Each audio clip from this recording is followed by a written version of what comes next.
അത്തരം ബുദ്ധിമുട്ടുകളാണ് ഞാൻ പറഞ്ഞോണ്ടിരിക്കുന്നത്. അതെനിക്ക്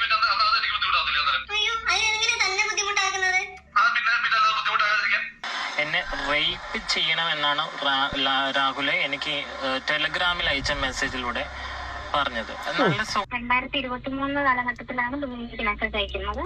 പുള്ളി എൻ്റെ അടുത്ത് ആദ്യം ഇൻസ്റ്റാഗ്രാമിൽ വഴി മെസ്സേജ് അയക്കായിരുന്നു. അതിനുശേഷം എൻ്റെ നമ്പർ വാങ്ങിച്ചു.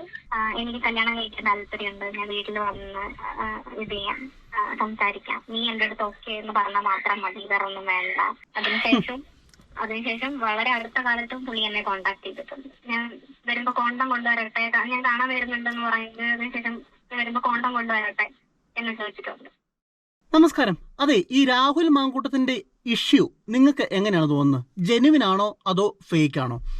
അതായത് പ്രധാനമായിട്ടും പുള്ളിക്കെതിരെ 3 ആൾക്കാരാണ് രംഗത്ത് വന്നിരിക്കുന്നത്. 2 സ്ത്രീകളും പിന്നെ അതിനകത്തൊരു നടിയുണ്ടല്ലോ, നിങ്ങൾക്കറിയാലോ, പിന്നെ ഒരു ട്രാൻസ്ജെൻഡർ ആയിട്ടുള്ള ഒരു വുമണാണ് വന്നിരിക്കുന്നത്. അപ്പം ഇതിനകത്ത് എനിക്ക് പേഴ്സണലി തോന്നുന്നത്, ഇപ്പോൾ നമ്മളൊരു ഇഷ്യൂ ഉണ്ടാക്കുവാണെങ്കിൽ ഇത് പ്രത്യേകിച്ച് 2026 ഓക്കെ എന്ന് വെക്കാം. 2026 ഇലക്ഷൻ വരുന്നത്. അപ്പോൾ ആ ഇലക്ഷനോടനുബന്ധിച്ചിട്ടുള്ള ആ ഒരു കാര്യത്തിൽ എന്താ പറയുക, ഇങ്ങനെ നാണം കെടുത്താൽ അല്ലെ ഒരാളെ ടാർഗറ്റ് ചെയ്യുക, അങ്ങനെ പല കാര്യങ്ങളും, പല വൃത്തികെട്ട കാര്യങ്ങളും രാഷ്ട്രീയ പാർട്ടികൾ പല കാര്യങ്ങളും നമ്മൾ കണ്ടിട്ടുമുണ്ട്, കേട്ടിട്ടുമുണ്ട്. പക്ഷേ എന്നാൽ ഇപ്പോൾ ഈ സമയത്ത് അങ്ങനെ കൊണ്ടുവരേണ്ട ആവശ്യമുണ്ടോ? അതോ ഒരാളല്ല, എത്രയോ ആൾക്കാരല്ലേ? അപ്പോൾ എന്തൊക്കെയാണ് നമുക്ക് ജസ്റ്റ് ഒന്ന് പെട്ടെന്ന് ഓടിച്ചു നോക്കാം കേട്ടോ. ആദ്യം ഇത് ഒന്ന് കേട്ടോ. അധ്യക്ഷൻ രാഹുൽ മാങ്കൂട്ടത്തിനെതിരെ മറ്റൊരു ഗുരുതര ആരോപണം കൂടി പുറത്ത്. ഗർഭം അലസിപ്പിക്കാൻ യുവതിയെ രാഹുൽ നിർബന്ധിക്കുന്ന സംഭാഷണമാണ് പ്രചരിക്കുന്നത്. യുവതിയും രാഹുലും തമ്മിലുള്ള സംഭാഷണത്തിലേക്ക് യുവതിയുടെ സ്വകാര്യത മാനിച്ച് സാങ്കേതിക സഹായത്തോടെ ശബ്ദം മാറ്റം വരുത്തിയാണ് സംപ്രേഷണം ചെയ്യുന്നത്. അതായത് എല്ലാ ചാനലുകാരും പുള്ളിക്കാരുടെ ശബ്ദത്തിൽ മാറ്റം വരുത്തിയിട്ടുണ്ട് കേട്ടോ.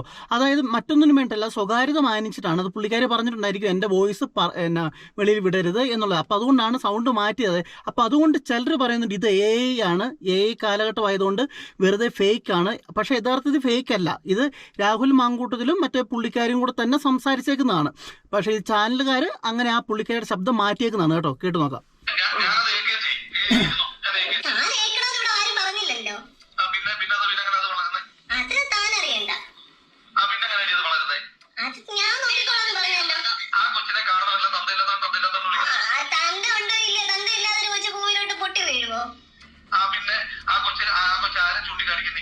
അത് ഞാൻ ആ കൊച്ചിനോട് പറഞ്ഞോളാം, മറ്റുള്ള ആളോട് എനിക്ക് പറയേണ്ട ആവശ്യമില്ല. അത് എന്നെ ചൂണ്ടിക്കാണിക്കും, പിന്നെ വേറെ ആരും ചൂണ്ടിക്കാണിക്കാതെ.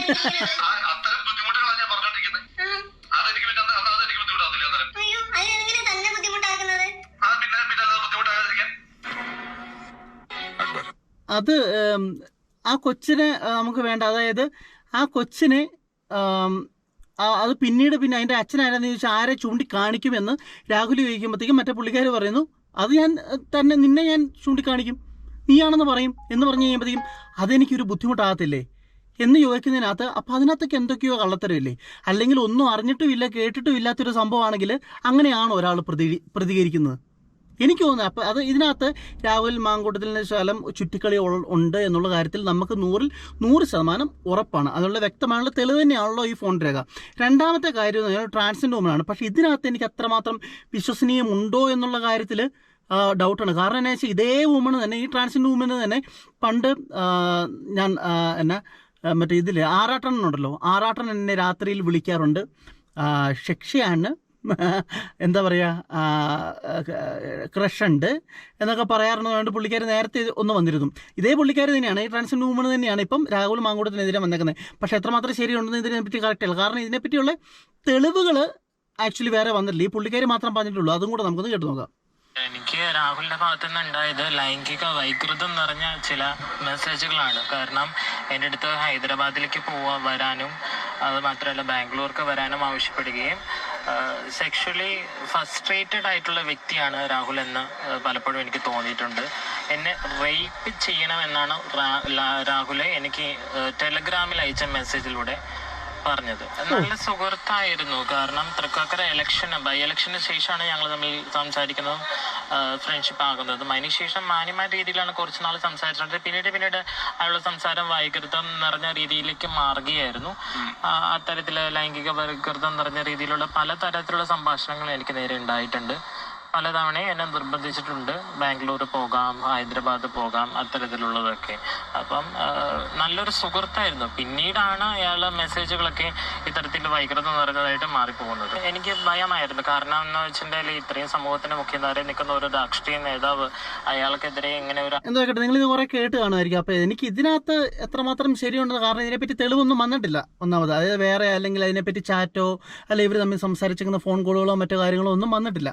അപ്പോൾ എന്നാലും പുള്ളിക്കാർ ഇങ്ങനെയൊക്കെ പറഞ്ഞു കഴിയുമ്പോൾ അതെന്തൊരു അല്ലേ, എന്തൊരു മനസ്സായിരിക്കും. അതായത് എനിക്ക് നിന്നെ റേപ്പ് ചെയ്യണം, അതായത് എന്താ പറയുക, ലൈംഗികതയുടെ എക്സ്ട്രീം ഭ്രാന്തെന്നൊക്കെ പറയത്തില്ലേ, ആ ഒരവസ്ഥ അല്ലേ.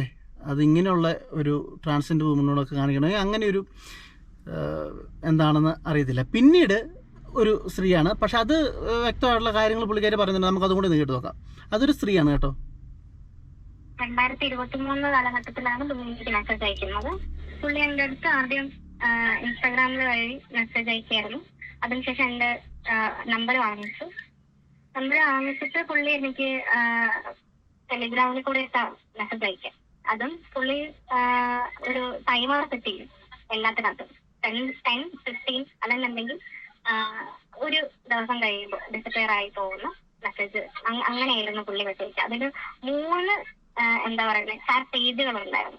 3 ഇപ്പൊ 10 ആണെങ്കിൽ 10, 15 അല്ലെന്നുണ്ടെങ്കിൽ 1 ഡേ കഴിയുമ്പോൾ അയക്കണം. അങ്ങനെയായിരുന്നു. എല്ലാ ദിവസവും ഇങ്ങനെ ആദ്യമൊക്കെ മെസ്സേജ് അയക്കായിരുന്നു. അതിനുശേഷം പുള്ളി എൻ്റെ അടുത്ത് എനിക്ക് നിന്നെ കണ്ടു മുതലേ ഇഷ്ടമായിരുന്നു. ഒരു മിനിറ്റ്, അതായത് മറ്റൊന്നുമില്ല, പുള്ളിക്കാരൻ ചാറ്റ് ചെയ്യുന്നതും വിളിക്കുന്നതും ടെലഗ്രാമിലൂടെയാണ്. അത് ടൈം സെറ്റ് ചെയ്യുമായിരുന്നു. ടൈം സെറ്റ് ചെയ്യാൻ ഇപ്പം ഒരുമാതിരിപ്പെട്ടവർക്കൊക്കെ അറിയാം. ഈ ടെലഗ്രാമിൽ നമുക്ക് ഒരു കാര്യം ചെയ്യാം. അതായത് നമ്മളിപ്പോൾ ഒരാളുമായിട്ട് കോൾ ചെയ്യുവാണെങ്കിൽ, അല്ലെങ്കിൽ നമ്മളൊരു ചാറ്റ് ഉണ്ടെങ്കിലും, അല്ലെങ്കിൽ നമ്മൾ ചില സിനിമകളൊക്കെ ഡൗൺലോഡ് ചെയ്യുന്നുണ്ടല്ലോ ചില സൈറ്റുകൾ.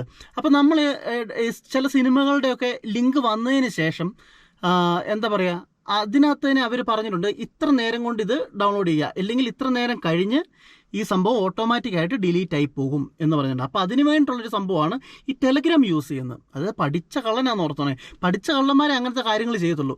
ടെലഗ്രാം യൂസ് ചെയ്ത് കഴിഞ്ഞ് കഴിഞ്ഞാൽ എന്താ പറയുക, നമുക്ക് ടൈം സെറ്റ് ചെയ്യാം. സെറ്റ് ചെയ്ത് കഴിഞ്ഞ് കഴിഞ്ഞാൽ നമ്മളുടെ എന്താ പറയുക ചാറ്റ്, കോൺവെർസേഷൻ, മറ്റൊന്നും കാര്യങ്ങളൊന്നും കാണത്തില്ല. ഇത് കുറച്ച് കഴിയുമ്പോൾ തന്നെ ഓട്ടോമാറ്റിക്കായിട്ട് ഡിലീറ്റായി പൊക്കോളും. അതായത് അവർക്ക് പോലും ഈ സംഭവം പിന്നീട് കിട്ടത്തില്ല, ഈ ചാറ്റിങ് കിട്ടത്തില്ലേ. ഇപ്പം നേരെ വാട്സാപ്പ് അങ്ങനെയല്ലോ. വാട്സാപ്പിൻ്റെ ഒരു പരിധി, ഒരു ടൈം കഴിഞ്ഞ് കഴിഞ്ഞാൽ എന്താ ഡിലീറ്റ് ഫോർ മീയേ ഉള്ളൂ, നമുക്ക് മൊത്തത്തിൽ ഡിലീറ്റ് ചെയ്യാൻ പറ്റത്തില്ലല്ലോ. പക്ഷേ എന്നാൽ ടെലഗ്രാം അങ്ങനെയല്ല, അവിടെ ഉള്ളതും പോകും. അങ്ങനെ സംഭവമാണ്. നമുക്ക് ബാക്കി കേൾക്കാം. അങ്ങനെ പറഞ്ഞു തുടങ്ങി. അപ്പൊ ഞാൻ ആദ്യം എനിക്ക് താല്പര്യം ഇല്ല എന്ന് പറഞ്ഞു. പിന്നീട് അതിനുശേഷം എന്താ പറഞ്ഞത്, എന്താ എനിക്ക് കല്യാണം കഴിക്കാൻ താല്പര്യമുണ്ട്, ഞാൻ വീട്ടിൽ വന്ന് ഇത് ചെയ്യാം, സംസാരിക്കാം, നീ എൻ്റെ അടുത്ത് ഓക്കെ എന്ന് പറഞ്ഞാൽ മാത്രം മതി, വേറെ ഒന്നും വേണ്ട എന്ന് പറഞ്ഞു. അപ്പൊ ഞാൻ പറഞ്ഞു നിങ്ങൾക്ക് അങ്ങനെ ഒരു താല്പര്യം ഉണ്ടെന്നുണ്ടെങ്കിൽ ഡയറക്റ്റ്ലി എന്റെ വീട്ടിൽ വന്നാൽ ചോദിക്കുക എന്ന് പറഞ്ഞു. അപ്പൊ എൻ്റെ അടുത്ത് പറഞ്ഞു അങ്ങനെ അത് നീ ഓക്കെ ആയതിനു ശേഷം പറയുള്ളൂ എന്നൊക്കെ പറഞ്ഞു. അങ്ങനെ നമ്മൾ ഫസ്റ്റ് ടൈം ഒന്ന് മീറ്റ് ചെയ്യാം എന്ന് പറഞ്ഞു. മീറ്റ് ചെയ്ത് നമുക്ക് സംസാരിച്ച് ഇത് ചെയ്യാന്ന് പറഞ്ഞു. അന്നേരം പറഞ്ഞതിന് ശേഷം നമ്മൾ പുള്ളി ഫിസിക്കലി ഒരു റിലേഷൻഷിപ്പിൽ എൻ്റെ അടുത്ത് അപ്രോച്ച് ചെയ്യായിരുന്നു. അതിനുശേഷം പുള്ളി എൻ്റെ അടുത്ത് പറയുന്നെന്ന് പറഞ്ഞാൽ ഫിസിക്കൽ റിലേഷനിൽ അപ്രോച്ച് ചെയ്യുന്നതുകൊണ്ട് ഇതെല്ലാം തുറന്ന് പറയാണ്. ഞാൻ ചോദിച്ചോട്ടെ, ഈ പെണ്ണുങ്ങൾക്ക് യാതൊരു അല്ല ഇങ്ങനെയുള്ള ആൾക്കാർക്ക്, ഇങ്ങനെയുള്ള പെണ്ണുങ്ങൾക്ക് ഈ ഒരു ഉളുപ്പില്ലെന്ന് ഞാൻ ചോദിക്കുന്നത്. ഈ രാഹുലിൻ്റെ കാര്യം മാത്രമല്ല, രാഹുൽ കാണിച്ചത് പരമതണ്ടിത്തരമാണ്. ഇങ്ങനെ ഈ കാര്യങ്ങൾ ഞാൻ ന്യായീകരിക്കുമല്ല, എങ്കിൽ പോലും ഇങ്ങനെയുള്ള പെണ്ണുങ്ങൾക്ക് യാതൊരു വിധവും ഉളുപ്പില്ല ഞാൻ ചോദിക്കുന്നത്. അതായത് രാഹുലിൻ്റെ കാര്യം ആയിക്കോട്ടെ, വേടൻ്റെ കാര്യം ആയിക്കോട്ടെ, ഒരു സെലിബ്രിറ്റി ആയിക്കോട്ടെ, അല്ലെങ്കിൽ എന്താ പറയുക, ഇപ്പം 4 ആൾ അറിയുന്ന ആൾക്കാരോട്ട്, ഒന്ന് ഫേമസ് ആയിട്ടുള്ള ഒരാൾ നീ തുണി അഴിക്കാൻ പറയുമ്പോഴേ അന്നേരം അങ്ങ് തുണി അഴിച്ചു കൊടുക്കുവാണോ?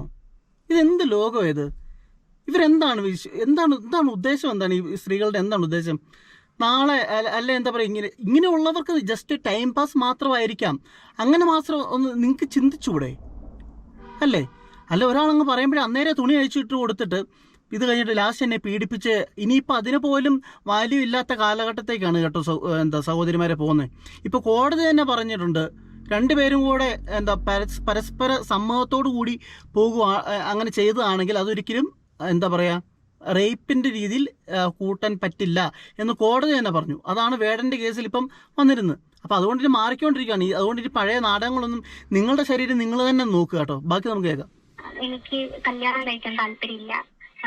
കല്യാണം ഇപ്പം എന്റെ ഇതില് എനിക്കിപ്പോ ഒരു കല്യാണത്തിനോട് താല്പര്യമില്ല. നീ അപ്പൊ എന്നോട് ഇതിന് ഒരു കല്യാണത്തിന് എന്റെ അടുത്ത് നിർബന്ധിക്കരുത് എന്ന പുള്ളിന്റെ അടുത്ത് പറഞ്ഞു. അപ്പൊ ഞാൻ പറഞ്ഞു, ആദ്യം എന്റെ അടുത്ത് അങ്ങനെയൊന്നും അല്ലായിരുന്നല്ലോ പറഞ്ഞിരുന്നു ചോദിക്കുന്ന സമയത്ത്, നീ ഇതിനകത്ത് ഞാൻ നിർബന്ധിച്ചു കഴിഞ്ഞാൽ ഞാൻ ആത്മഹത്യ ചെയ്യും, അങ്ങനെയായിരുന്നു പുള്ളി എന്റെ അടുത്ത് പറഞ്ഞിട്ടുള്ളത്.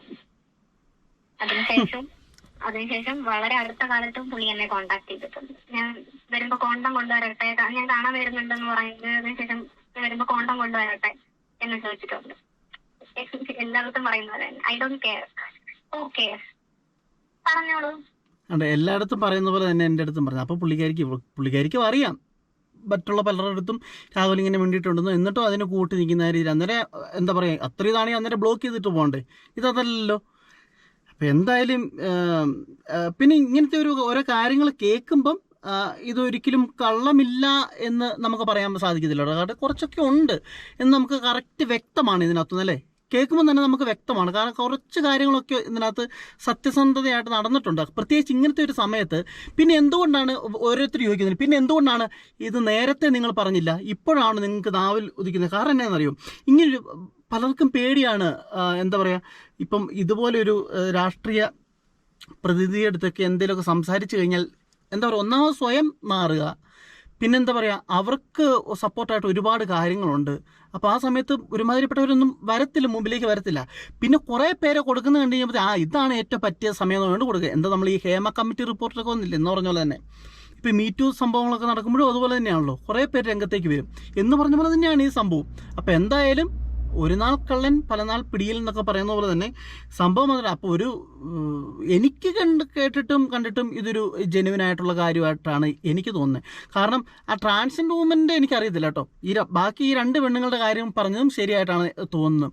കാരണം എന്നാ ചോദിച്ചാൽ അങ്ങനെ ഒരാൾ രംഗത്തേക്ക് വരുമ്പോഴത്തേക്ക് അതിനെതിരെ ഉറപ്പായിട്ടും, പ്രത്യേകിച്ച് ഇത്രയും വലിയൊരു എന്താ പറയുക ജനപ്രതിനിധിയാണ്, എല്ലാവരും അറിയുന്ന ആളാണ്. അപ്പോൾ പോലീസ് കൃത്യമായുള്ള കാര്യത്തിൽ മുമ്പിലേക്ക് അന്വേഷണങ്ങൾ ഉണ്ടാകാം, വലിയ പ്രശ്നങ്ങൾ ഉണ്ടാകാം. അപ്പോൾ അതിനെല്ലാം നേരിടേണ്ടി വരും. അപ്പോൾ ബാക്കി എല്ലാ കാര്യങ്ങളും നോക്കുമ്പോഴേ എൻ്റെ ഭാഗത്ത് എന്നാ പറയുക പ്രശ്നങ്ങളൊന്നും ഉണ്ടാകാൻ പാടില്ല. അപ്പോൾ ഒരിക്കലും ഫേക്കായിട്ടുള്ള ആൾക്കാർ ഇതിലേക്ക് ചാടാൻ മുതിരില്ല. അപ്പോൾ ഇതിനകത്ത് എനിക്ക് കേട്ടിട്ട് ശരിയായിട്ടാണ് തോന്നുന്നത്. നിങ്ങൾക്ക് എന്താണെന്ന് തോന്നുന്നു എങ്കിൽ കമൻറ്റ് ചെയ്യൂ.